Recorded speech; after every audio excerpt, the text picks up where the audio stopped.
స్తోత్రించి కీర్తింతుము ఘనపరచెదము కొనియాడెదము. ఆదరించి కాపాడువాడు ఈడేచువాడు. ఆదరించి కాపాడువాడు ఈడేచువాడు. స్తోత్రించి కీర్తింతుము. మనకింత వరకు సహాయపడెను దానపగించుకునే మనకై. మనలా నడిపెను సుఖముగాను తనదు సత్యము నెరవేర్చి కను పాపగా చేయా. తనదు సత్యము నెరవేర్చి కను పాపగా చేయా.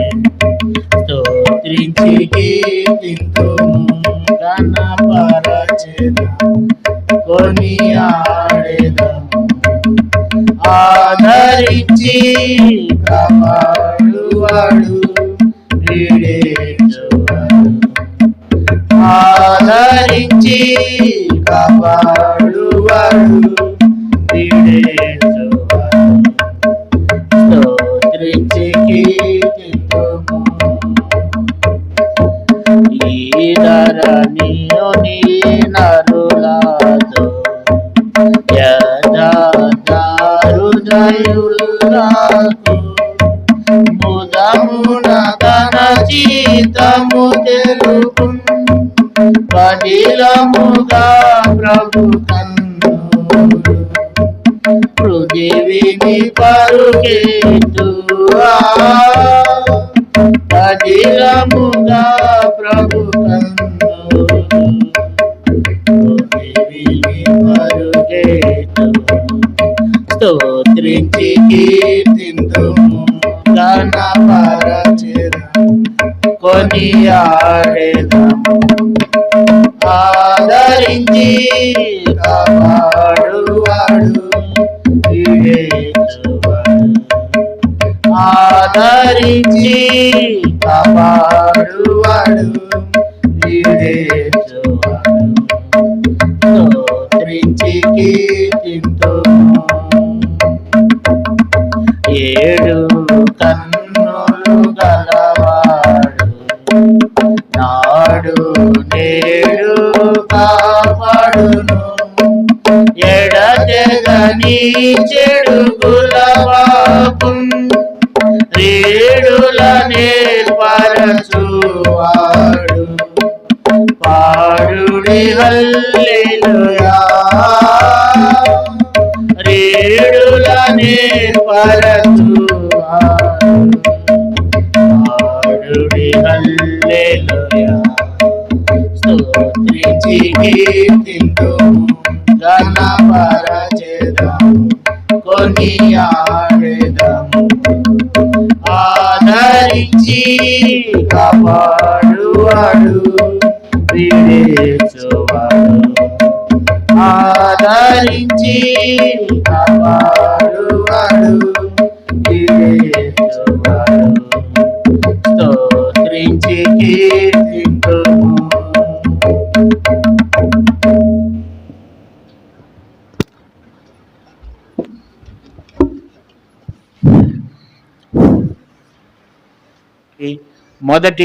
రెండవ దినవృత్తాంతముల గ్రంథము 21వ అధ్యాయం. రెండవ దినవృత్తాంతములు 21వ అధ్యాయము మొదటి వచనం. యెహోషాపాతు తన పితరులతో కూడా నిద్రించి తన పితరుల చెంతను దావీదుపురమందు పాతిపెట్టబడెను. అతని కుమారుడైన యెహోరాము అతని బదులుగా రాజాయను. ఇక్కడ మనం యెహోరాముని గురించి చూస్తున్నాం. మనము యూదా రాజుల గురించి ధ్యానం చేస్తున్నాం. ఇశ్రాయేల్ రాజులు ఉన్నారు, యూదా రాజులు ఉన్నారు. యూదా రాజులు ఎవరెవరు? ఈయన ఎన్నో రాజు అంటే ఈయన 5వ రాజు. ఇశ్రాయేల్ యూదా వారికి 5వ రాజు. మొదటి రాజు ఎవరు? రెహబాం. మొదటి రాజు రెహబాం. అంటే రాజ్యాలు 2 అయిన తర్వాత అంతకితము అందరూ కలిసి ఉన్నప్పుడు, ఒకటే రాజ్యంగా ఉన్నప్పుడు సౌలు, దావీదు, సొలొమోను కుమారుడైన రెహబాబు దినాల్లో రాజ్యము రెండుగా చేయబడింది. అయితే మరి కొంత ఇస్రాయేల్ వారికి ఒక రాజు ఉంటే, యూదా వారికి ఇంకొక రాజు ఉండేవాడు. అయితే యూదారాజుల్లో మనం యూదారాజుల గురించి మనం ధ్యానం చేస్తున్నాం. అయితే యూదారాజుల్లో మొదటి రాజు ఎవరు?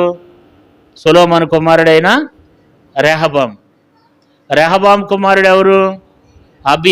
అబియాం అని కూడా అంటారు. అబియా కుమారుడు ఎవరు? ఆసా కుమారుడు ఎవరు? యెహోషాపాతు కుమారుడు ఎవడు? యెహోరాము. కాబట్టి మరి ఆ రెహబాము మొదట్లో కొంచెం భక్తిగానే ఉన్నాడు. తర్వాత అబియా కూడా బాగానే ఉన్నాడు. ఆసా కూడా బాగానే ఉన్నాడు. యెహోషాపాతు కూడా బాగానే ఉన్నాడు. కొంచెం చిన్న పొరపాట్లు చేసినా ఆత్మీయంగా బాగానే ఉన్నాడు. అయితే ఈ 5వ రాజు అయినటువంటి యెహోరాము ఎలాంటి వాడంటే, అసలు ఆ దేవునికి ఎంత మాత్రం కూడా ఇష్టమైనటువంటి వ్యక్తి కాదు. ఇతడు మరి ఆ యొక్క యెహోషాపాతుకి 7 కుమారులు ఉన్నారంట. 2వ వచనం చూడండి, 21వ అధ్యాయము 2వ వచనం. యెహోషాపాతు కుమారులైన అజర్యా, యెహీయేలు, జకర్యా, అజర్యా, మిషాయేలు, షపట్య అని వారు ఇతనికి సహోదరులు. వీరందరూ ఇశ్రాయేలు రాజైన యెహోషాపాతునకు కుమారులు. కాబట్టి 6 పేర్లు ఉన్నాయి. 7వవాడు యెహోరాము జ్యేష్ఠుడు కనుక తండ్రి ఏం చేశాడు? రాజ్యం ఇచ్చాడనమాట. జ్యేష్ఠులకి మంచి పేరు ఉంటుంది అన్నమాట.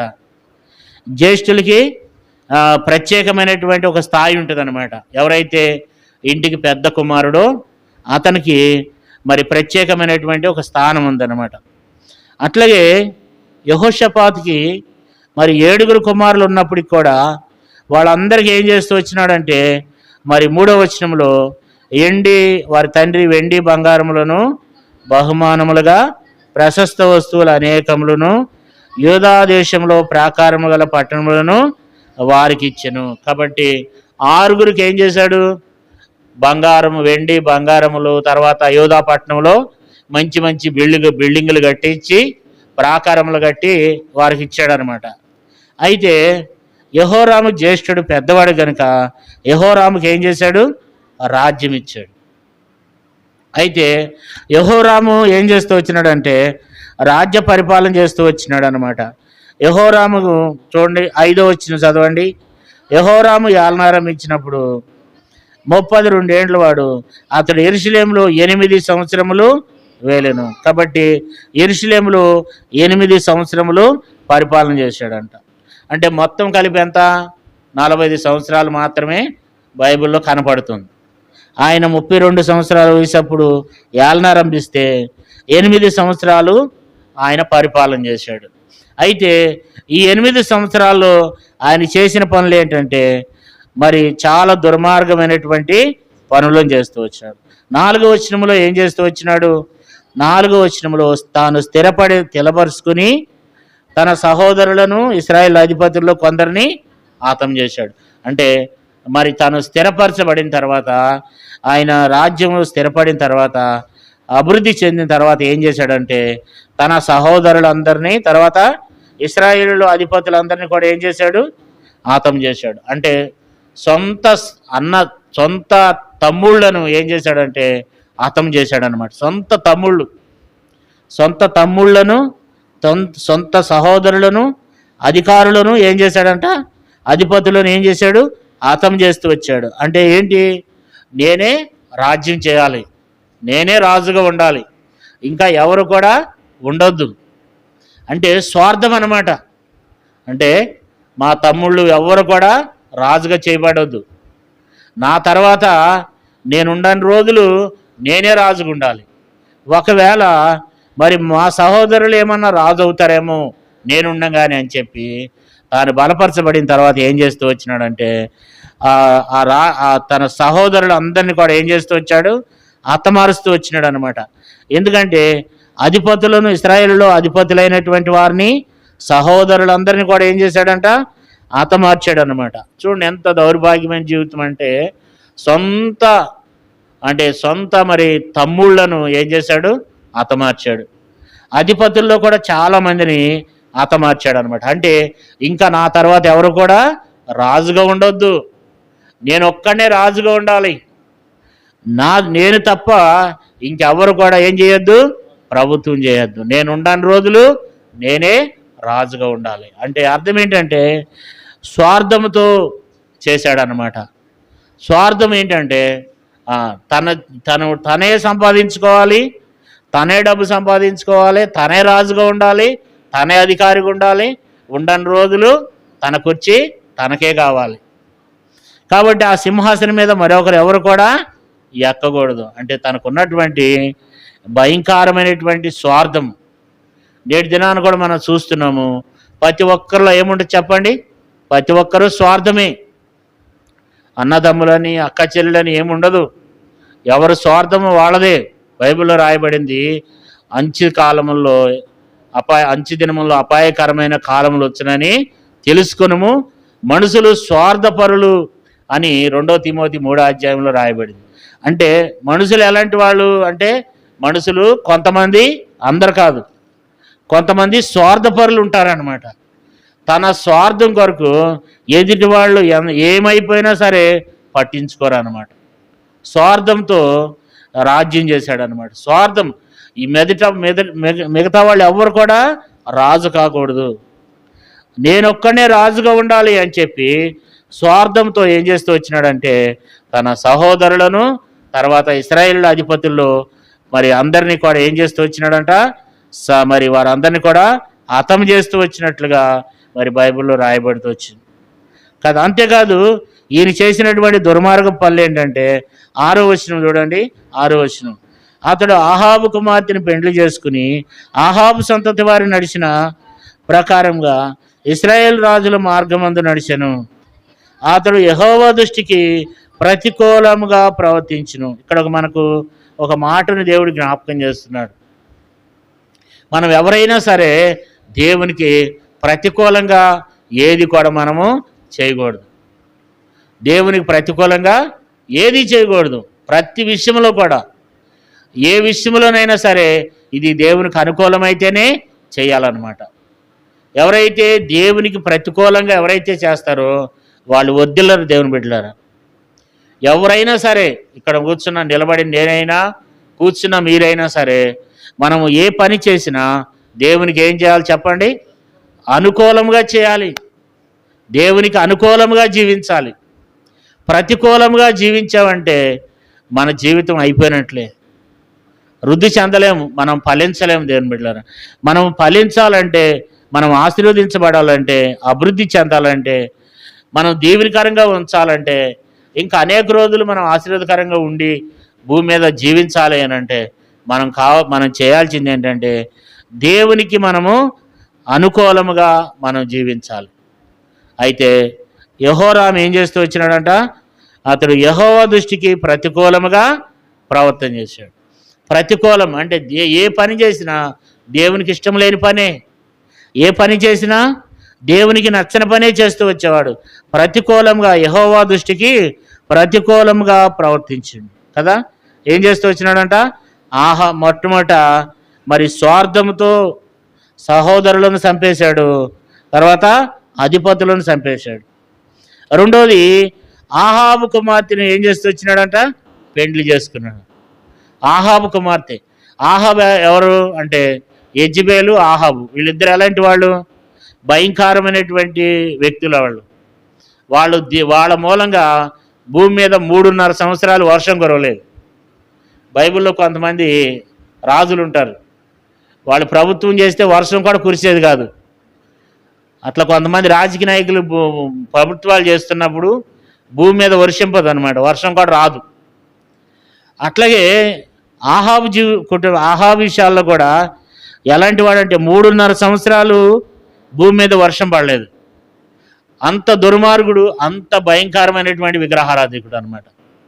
ఆహాబు దినాల్లో వర్షం కూడా రాలేదు. అయితే ఎవరిని పెళ్లి చేసుకున్నాడట? ఆహాబు కుమార్తెని పెళ్లి చేసుకుని, ఆహాబు కుమార్తెని పెళ్లి చేసుకోవడమే కాదు, తర్వాత ఏం చేశాడంట? ఏం చేశాడు చూడండి, 11వ వచనం, 21వ అధ్యాయం 11వ వచనం. మరియు అతడు యూదా పర్వతముల యందు బలిపీఠము కట్టి యెరూషలేము కాపురస్తులు దేవుని విసర్జించినట్లు చేసెను. యూదా వారిని విగ్రహ పూజకు లోబర్చెను. అంటే వారందరూ కూడా విగ్రహారాధన అంటే అర్థం ఏంటంటే బైబిల్ ప్రకారంగా వ్యభిచరింప చేయటం అన్నమాట. వ్యభిచరింప చేయటం ఎందుకు అనంటే బైబిల్లో రాయబడింది, నిన్ను సృష్టించిన వాడు నీకు భర్త అయి ఉన్నాడు అని ఉంది. మన భర్త ఎవరు? ఎవరు? దేవుడు.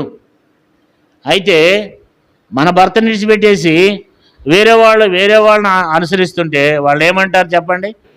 వ్యభిచారించడం అన్నమాట. దేవుని దృష్టిలో విగ్రహాలు చేస్తే వాళ్ళని వ్యభిచరించడం అన్నమాట. అందుకని యూదావారిని ఏం చేశాడట? యూదావారిని విగ్రహ పూజకు లోబరిచాడంట. అక్కడ ఒకటే ఉంది, కింద ఏముంది? వ్యభిచరింప చేసినని ఉందన్నమాట. అంటే ఇతను చెడిపోవడమే కాదు కానీ ఇతరులను కూడా చెడగొట్టినాడు అనమాట. అంటే మనకు సామెత ఉంది, తాను చెడిన కోతి వనమంతా చెడిపిందంట. అట్లా యెహోరాము కూడా ఏం చేస్తూ వచ్చినాడంటే, తాను చెడిపోయి యూదావారందరినీ కూడా ఏం చేశాడు చెప్పండి? యూదావారందరినీ కూడా చెడగొట్టాడు అనమాట. రాజ్యంలో ఉన్నవారు ప్రజలందరినీ కూడా చెడగొట్టాడు. అందుకని దేవుని కోపం అతని మీదకి వచ్చిందనమాట. అంటే అతడు ఏం చేయకూడదు? 6వ వచనంలో ఏముంది? అతడు ఆహాబు కుమార్తెను పెండ్లి చేసుకుని ఆహాబు సంతతి వారు నడిచిన ప్రకారంగా నడిచిండు. అంటే ఆహాబు కుమార్తెను వివాహం చేసుకున్నాడు, ఆహాబు సంతతి వారు చేసినట్లు చేశాడంట. అంటే ప్రజలందరినీ కూడా ఏం చేస్తూ వచ్చినాడంటే విగ్రహముల వైపు తిప్పివేస్తూ వచ్చినాడు. ఆహాబు కుమార్తెని అతడు ఏం చేశాడు? పెండ్లి చేసుకున్నాడు. అదిలో కొంత తప్పు వాళ్ళ తండ్రిది కూడా ఉంది. ఎందుకంటే యెహోషాపాతు ఏం చేశాడు? యెహోషాపాతు ఆహాబుతో వీమందాడు అనమాట. భక్తుడే ఆ పని చేశాడు. భక్తిహీనమైనటువంటి పని చేశాడు కదా. చాలామంది భక్తులు ఏం చేస్తారండి? భక్తిహీనులకి ఇస్తారు పిల్లల్ని. ఎప్పటి నుంచో భక్తిలో ఉండి రక్షింపబడి పిల్లల్ని ఎవరికి ఇస్తారు చెప్పండి? భక్తిహీనులకు ఇస్తారనమాట. అట్లుంటారు చాలామంది. యెహోషాపాతు అంటే స్టేటస్ని చూసుకుంటారనమాట, అంటే స్థాయిని చూసుకుంటారు. ఈ క్రిస్టియన్లు ఎవరు కూడా నా స్థాయికి తగిన వాళ్ళు ఎవరు లేరు, అయితే వాళ్ళు ఎవరైనా పర్వాలేదు కానీ నా స్థాయికి తగినట్లు ఉండాలి. అది శరీర సంబంధమైనటువంటి కోరిక అనమాట. అసలు యెహోరాము అనేవాడే అంతంత మాత్రం. అయితే ఆహాబు కుమార్తెని అతలియాని పెళ్లి చేసుకున్నాడంట. అతలియా ఎలాంటిదంటే బహుభయంకరమైనటువంటి యోధారాణి ఆమె. తర్వాత ఆమె గురించి మనం చదువుకోవచ్చు. అంత భయంకరమైన స్త్రీ ఆమెను వివాహం చేసుకోవటము భయంకరమైనటువంటి తప్పుట్లో మొదటి తప్పు, తను చేసినటువంటి రెండో తప్పు. తర్వాత చేసుకోవడమే కాదు కానీ మరి ప్రజలందరిని కూడా మరి ఆ విగ్రహముల తట్టు ఏం చేస్తూ వచ్చినాడంట? తిప్పివేస్తూ వచ్చినాడు. తర్వాత ఈ ఇశ్రాయేల్ రాజులు నడిచిన మార్గమందు నడిచిండంట. ఇశ్రాయేల్ రాజులు ఎలాంటి వాళ్ళు అంటే అస్సలు దేవునికి అన్ని విషయాల్లో కూడా దేవునికి విరోధంగా నడుస్తారన్నమాట. అయితే మరి ఎవరు మార్గం నడుస్తూ వచ్చినాడు? అందుకనే ఏలియా ఒక పత్రిక రాసి ఏమన్నాడు చూడండి, 12వ వచనం. అంతటా ప్రవక్త అయిన ఏలియా ఒక పత్రిక రాసి అతని యొద్దకు పంపెను. నీ పితరుడకు దావీదునకు దేవుడైన యెహోవా సెలవిచ్చింది ఏమనగా, నీ తండ్రి అయిన యెహోషాపాతు మార్గం ఎందైనను ఆసా మార్గమందైనను నడవక ఇశ్రాయేల్ రాజుల మార్గమందు నడిచి అహాబు సంతతి వారు చేసిన వ్యభిచారముల చొప్పున యోదాను యెరూషలేము కాపురస్తులను వ్యభిచరింపజేసి నీకంటే యోగ్యులైన నీ తండ్రి సంతతి వారకు నీ సహోదరులను చంపి ఉన్నావు. ఇక్కడ మనకి ఏం రాయబడుతుందంటే ఇక్కడ ఏం రాయబడుతూ వచ్చిందంటే నీ తండ్రి అయినా ఎవరి మార్గాన్ని నడవలేదు, యెహోషాపాతు మార్గమైనా నడవల. తర్వాత ఆసా మార్గమందైనను నడవల. యెహోషువ తండ్రి మార్గమందు నడవలేదు, తాతగారి మార్గమందు కూడా నడవలేదంట. మరి ఎవరి మార్గమందు నడిచాడంటే యోధారాజుల మార్గమందు నడిచిండంట. యోధారాజులు అంటే వాళ్ళు దేవుణ్ణి విసర్జించి పూర్తిగా విగ్రహాల వైపు వెళ్ళిపోయినటువంటి వాళ్ళు ఇశ్రాయేల్ రాజులు అనమాట. అయితే ఈయన ఎవరు చూడండి, 6వ వచనం చూడండి, అక్కడ ఏముంది? ఇశ్రాయేల్ రాజుల మార్గమందు నడిచాను. రాజుల మార్గమందు నడిచాడు. తర్వాత ఏం చేస్తూ వచ్చినాడు? యెహోవా దృష్టికి ప్రతికూలంగా జీవిస్తూ వచ్చినాడంట. అయితే దేవుడు దావీదుతో చేసిన నిబంధన జ్ఞాపకం చేసుకుని తనను నశింప చేయడానికి దేవునికి మనసు లేదంట. 7వ వచనం నుండి మనం చదవవసరం లేదు, కానీ దావీదుతో దేవుడు నిబంధన చేశాడు. నీ కుమారుల్లో ఒకడు సింహాసనం మీదగా ఉంటాడు, ఎప్పుడు ఉంటాడు, నీ సంతతి వారిలో ఒకడు రాజ్యం వెళ్తాడని దావీదుతో దేవుడు చెప్పాడు. దావీదుతో చేసిన నిబంధన బట్టి వారిని నశింపజేయడానికి దేవునికి ఏమి లేదంట. 7వ వచనంలో మనసు లేదంట.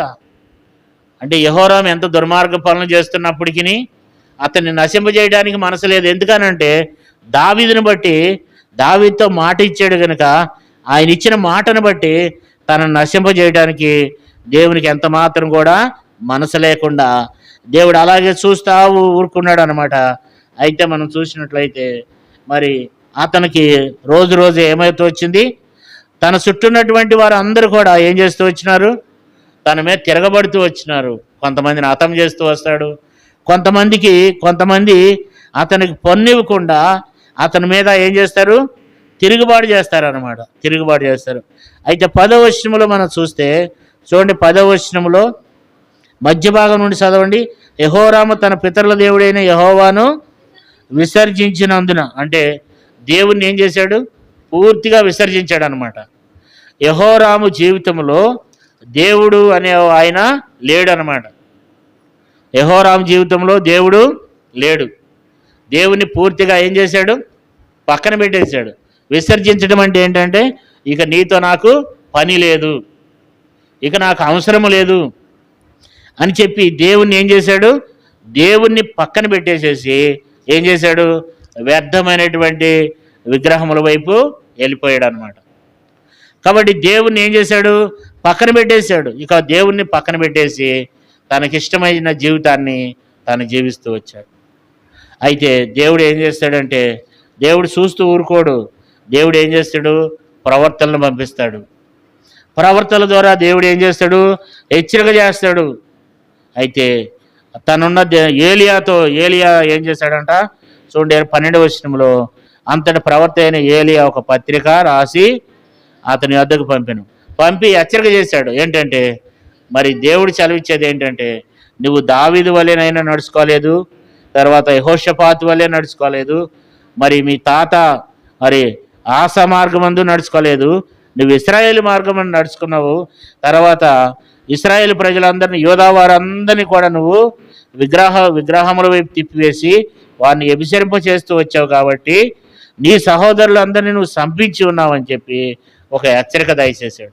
అయితే 14వ వచనంలో మనం చూడండి, 14వ వచనం, కాబట్టి గొప్ప తెగుళ్ళు చేత యెహోవా నీ జనులను, నీ పిల్లలను, నీ భార్యలను, నీ వస్తువాహములన్నిటినీ మొత్తును. ఇక్కడ ఏలియా ద్వారా ఒక మాట చెప్పాడు దేవుడు.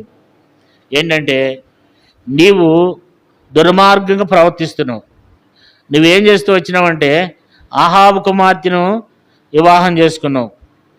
సరే, ఆమెను వివాహం చేసుకున్న ఆమెను ఇటువైపు తీసుకురాలా, మరలా నువ్వు వాటి వైపు వెళ్ళిపోయి దేవుని పక్కన పెట్టేసి ఉన్న ప్రజలను కూడా, యోధా వారందరినీ కూడా ఏం చేశాడు? విగ్రహముల వైపు తిప్పివేశావు.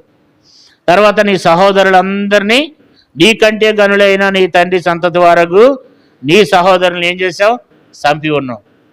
అయితే ఒకటి జ్ఞాపకం పెట్టుకో, దేవుడు నీ మీదకి శిక్ష తీసుకుని వస్తున్నాడు, నీ మీదకి దేవుడు తెగుళ్ళు తీసుకుని వస్తున్నాడు అని ఏలియా పత్రిక రాసి ఆ ప్రవర్త వచ్చి ఎవరికి ఇచ్చాడు? ఆ యొక్క యెహోరాముకి ఇచ్చాడు అనమాట. అంటే దేవుడు ఒక ప్రవర్తనలు పంపించేవాడు. ప్రవర్తనలు వేరు, యాజకులు వేరు అనమాట. యాజకులు అంటే వాళ్ళు వాక్యం చెప్తారు, మందిరంలో చావ చేస్తారు, దిగెళ్ళిపోతారు. ప్రవర్త అంటే చాలా కష్టం అనమాట. ప్రవర్త అంటే ఉన్నది ఉన్నట్లు వెళ్ళి రాజుకు చెప్పాలా, ఉన్నది ఉన్నట్లుగానే రాజుకి ఏం చెప్పాలా, అయ్యి నువ్వు చచ్చిపోతావురా అంటే ఖచ్చితంగా దేవుడు చెప్పిన మాట వెళ్ళి తెలియచేయాలన్నమాట.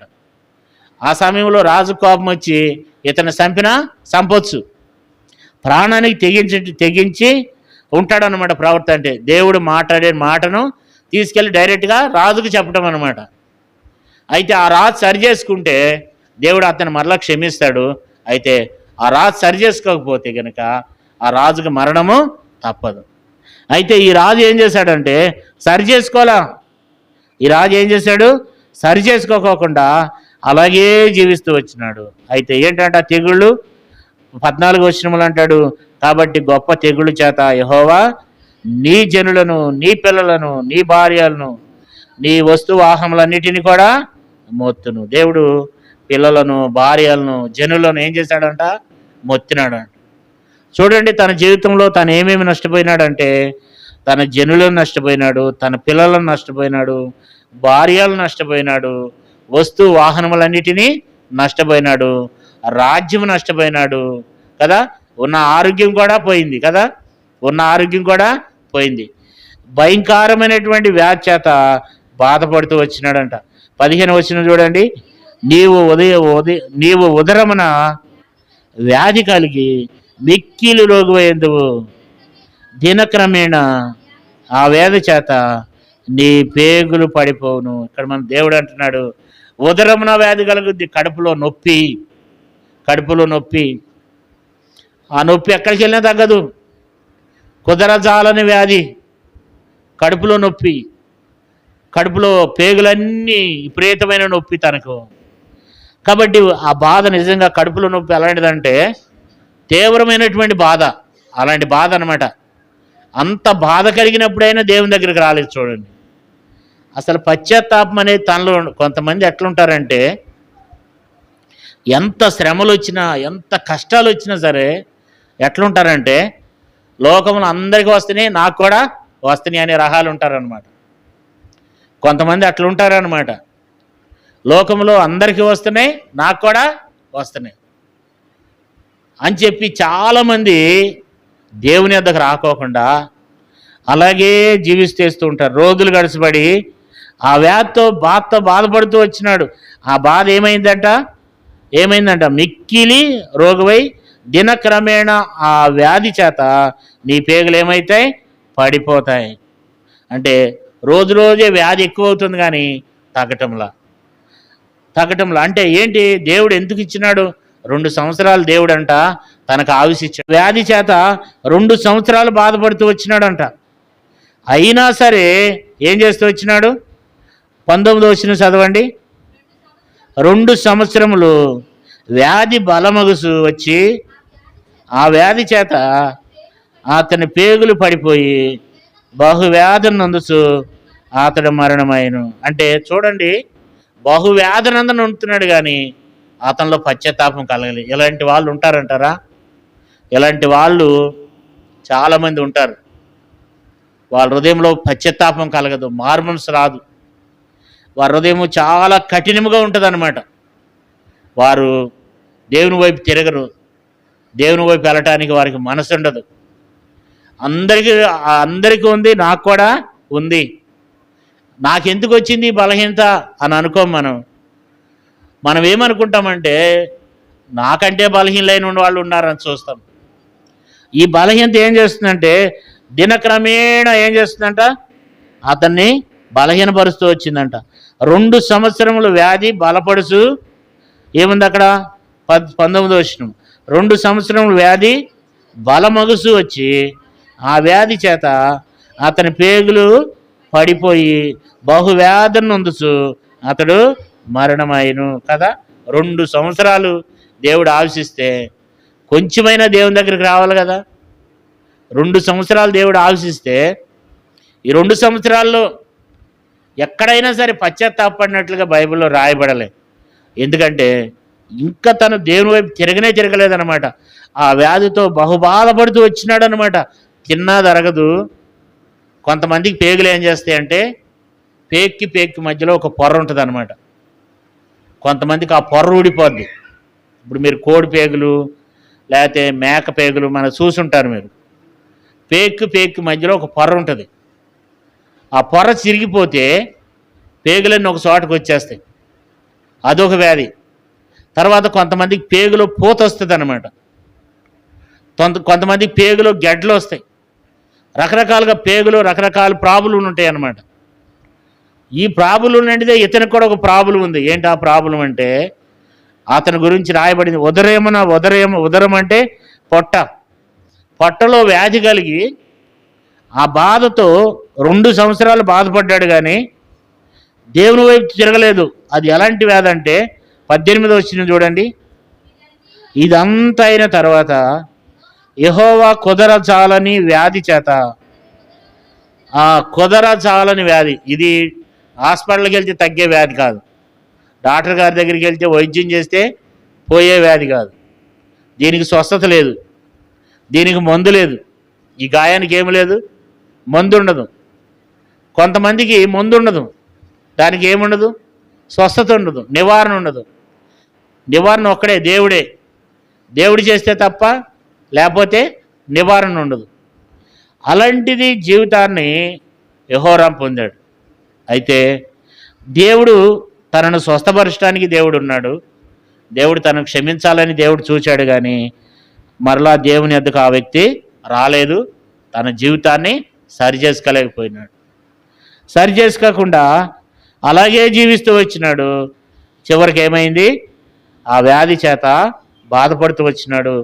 తర్వాత తను బ్రతికుండగానే ఏం జరిగింది చూడు, 17వ వచనం.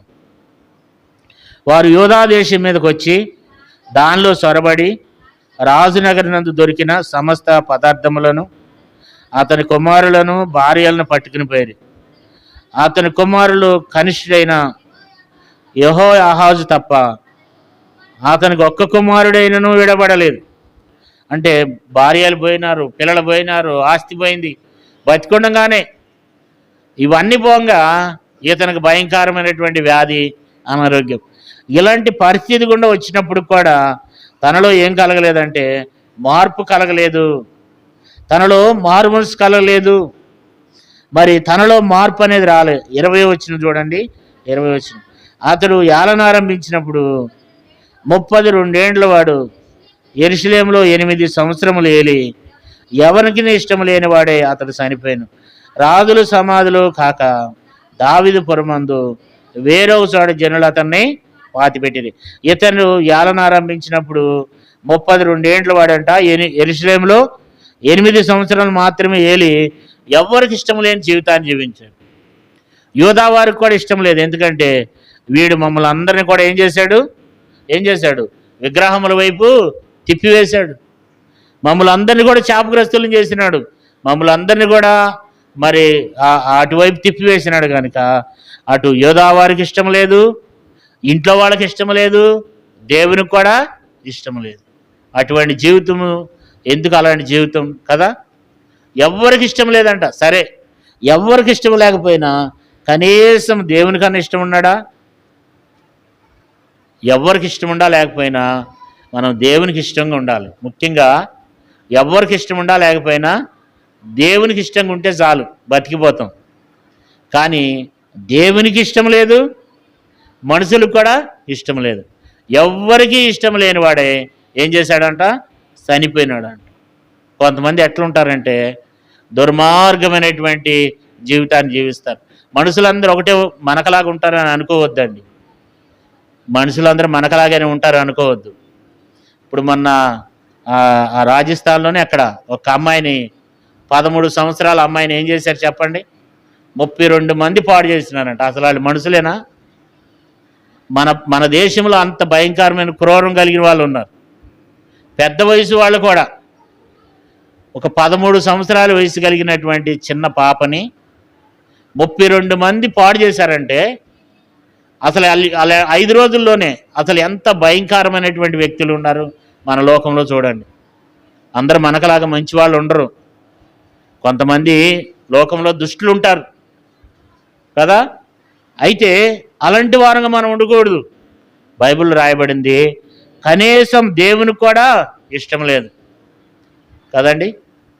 కానీ కొంతమంది ఉంటారు, ఇంట్లో వాళ్ళకి ఇష్టమే, దేవునికి ఇష్టమే, తర్వాత సమాజానికి కూడా ఇష్టమే. ఇష్టం లేని వాళ్ళు ఉంటారు, ఎవరో ఒకళ్ళు ఉంటారు, ఇష్టం లేని వాళ్ళు ఉంటారు. దాదాపు ఇష్టపడేవాళ్ళు చాలామంది ఉంటారు. ఇష్టపడేవాళ్ళు చాలామంది ఉంటారు. చాలామంది ఒకళ్ళని ఇష్టపడతారు. ఇష్టపడటం అంటే శరీర సంబంధం కాదు, వాళ్ళని ఒక సహోదరుడిగానో సహోదరిగానో ఇట్లా ఆ వ్యక్తి అంటే ఒక అభిమానం, ఒక ఇష్టం అనేది వారిలో ఉంటుంది అన్నమాట. ఒక మంచి అభిప్రాయం అనేది కొంతమందిలో ఉంటుంది. దేవుని యందు ఇష్టం ఉంటుంది, తన కుటుంబీకుల వారి యందు కూడా ఇష్టం ఉంటుంది. అందరికి ఇష్టంగానే ఉంటారు. కొంతమంది ఎవడో కొంతమంది ఉంటారు. కానీ ఇప్పుడు బైబిల్లో ఒక ఆయన ఉన్నాడు, యెహోయాదా అనేటువంటి ఆయన. చూడండి, ఒక మాట చదువుదాం. 24వ అధ్యాయము, 2వ దినవృత్తాంతంలో 24వ అధ్యాయము 15వ వచనం చదవండి. యెహోయాదా దినములు గడిచిన వృద్ధుడై చనిపోయాను.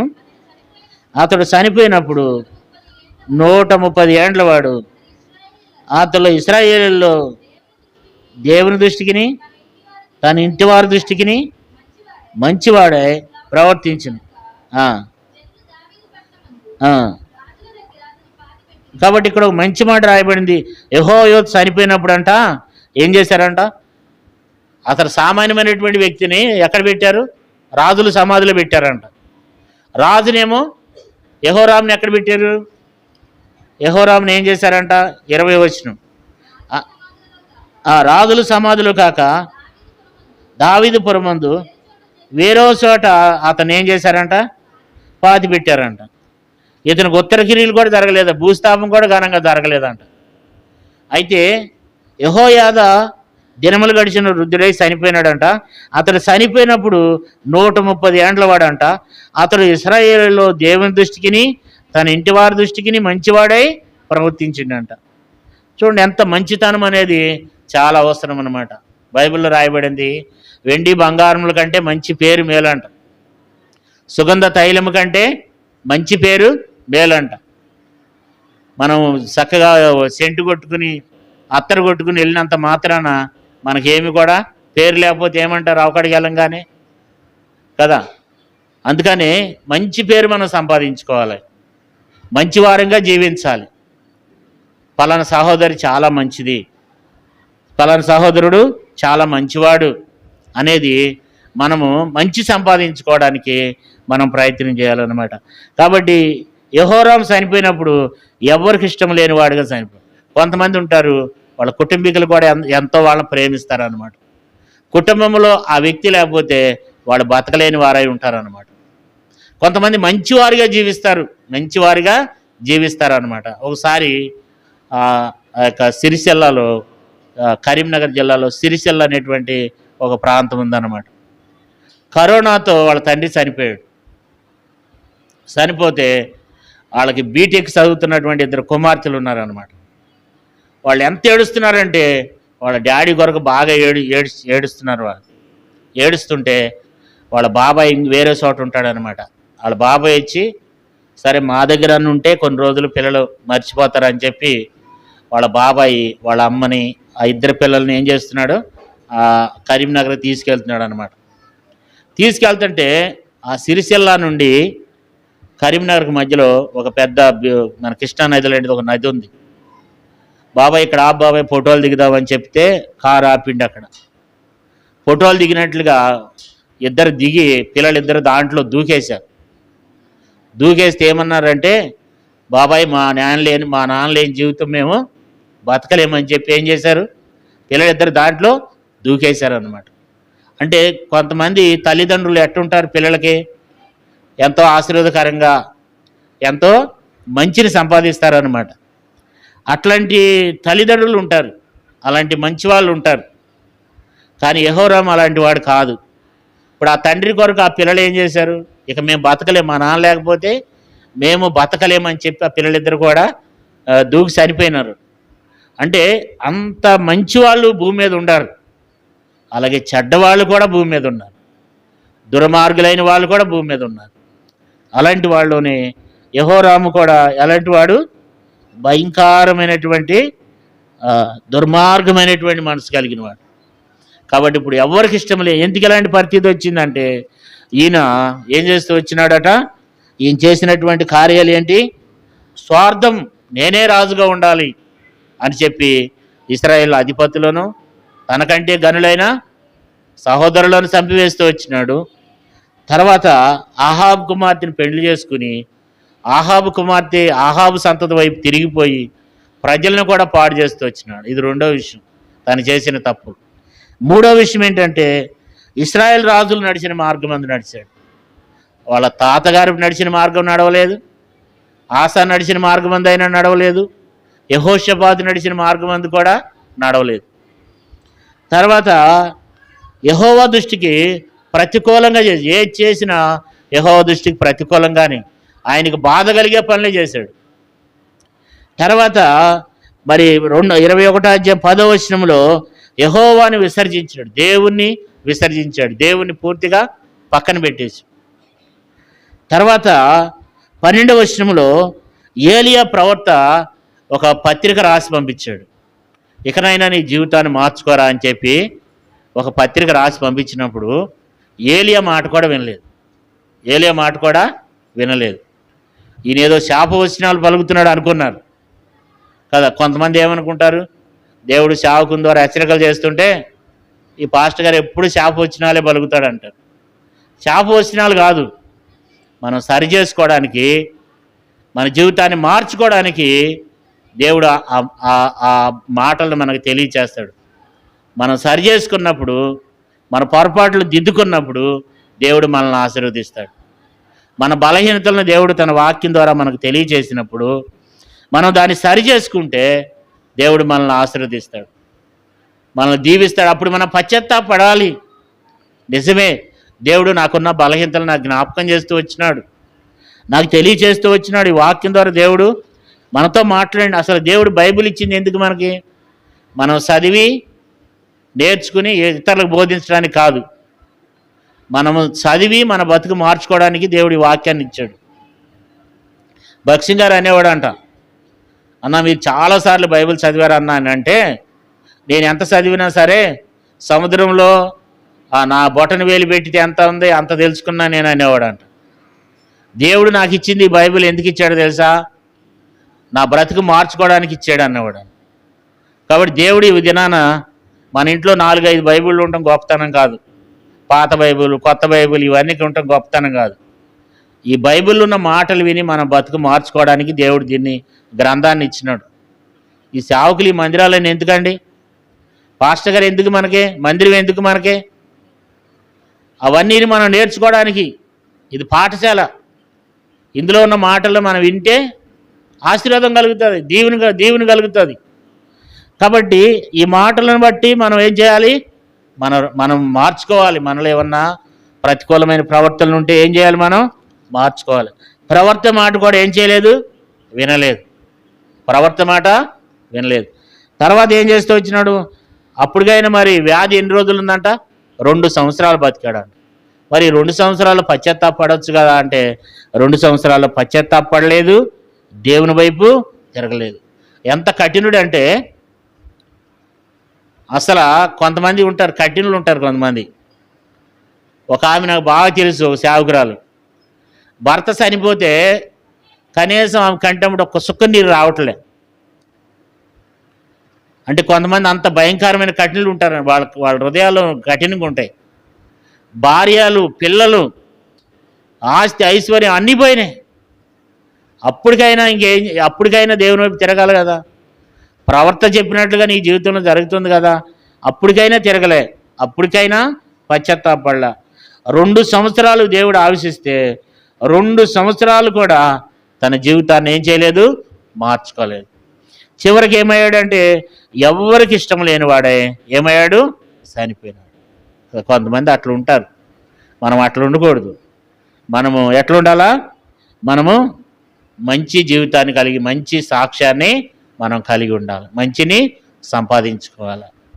అలాంటి అనుభవం గుండా మనం వెళ్ళి ప్రభు శరీరంలో రక్తంలో మనం పాలు పొందాం. ఎందుకంటే తనకు భూస్థాపన కూడా సరిగా జరగలేదంట. అతనికి ఉత్తర క్రియలు చేయలేదంట. 19వ వచనంలో అతనికి ఉత్తర క్రియలు చేయలేదు, అంటే భూస్థాపన కార్యక్రమాలు కూడా చేయలేదు. ఒక సాధారణమైనటువంటి దిక్కులేని వాడిగా తీసుకెళ్ళి అక్కడ పారేశారు అనమాట. ఎవడు పట్టించుకోవాలా, సరైన బాక్స్ కూడా లేదు వాడిని తీసుకెళ్ళటానికి. రాజు అయ్యిండు కూడా. కారణం ఏంటంటే అంత దుర్మార్గమైనటువంటి జీవితాన్ని యెహోరాము జీవిస్తూ